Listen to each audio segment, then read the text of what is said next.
আমাদের জাতীয় ফল কোনটি? আম। আমাদের জাতীয় ফল আম। কোন ফলের ভিতর জল থাকে? ডাব। ডাবের ভিতর জল থাকে। কোন ফলের গায়ে চোখ থাকে? আনারস। আনারসের গায়ে চোখ থাকে। কোন ফলের গায়ে কাঁটা থাকে? কাঁঠাল। কাঁঠালের গায়ে কাঁটা থাকে। কয়েকটি মিষ্টি ফলের নাম বলো। আম, জাম, লিচু, আঙুর। কয়েকটি মিষ্টি ফলের নাম হলো আম, জাম, লিচু, আঙুর। কয়েকটি টক ফলের নাম বলো।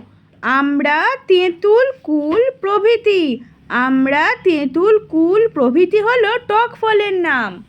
কয়েকটি সরস ফলের নাম বলো। লিচু, সবেদা, তরমুজ, আম, জাম। এগুলি হলো সরস ফল। সরস ফল মানে যে ফলের রস আছে। লিচু, সবেদা, তরমুজ, আম, জাম সরস ফল। আর যেগুলোর রস নেই সেগুলো হলো নিরস ফল। কয়েকটি নিরস ফলের নাম বলো। সুপারি, বাদাম, আখরোট। সুপারি, বাদাম, আখরোট হলো নিরস ফলের নাম। কোন ফল জলে হয়?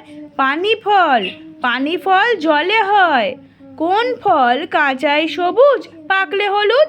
কলা আর পেঁপে। কলা ও পেঁপে কাঁচায় সবুজ থাকে আর পাকলে হলুদ হয়ে যায়।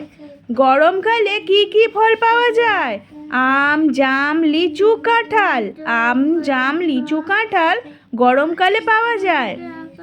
শীতকালে কি কি ফল পাওয়া যায়?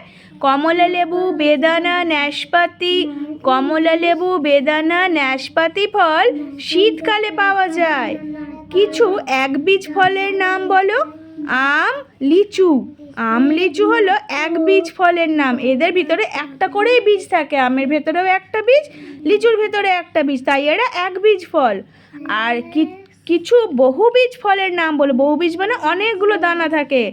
যেমন পেঁপে, পেয়ারা। কিছু বহুবীজ ফলের নাম হলো পেঁপে, পেয়ারা। পেঁপে, পেয়ারা হলো কিছু বহুবীজ ফলের নাম।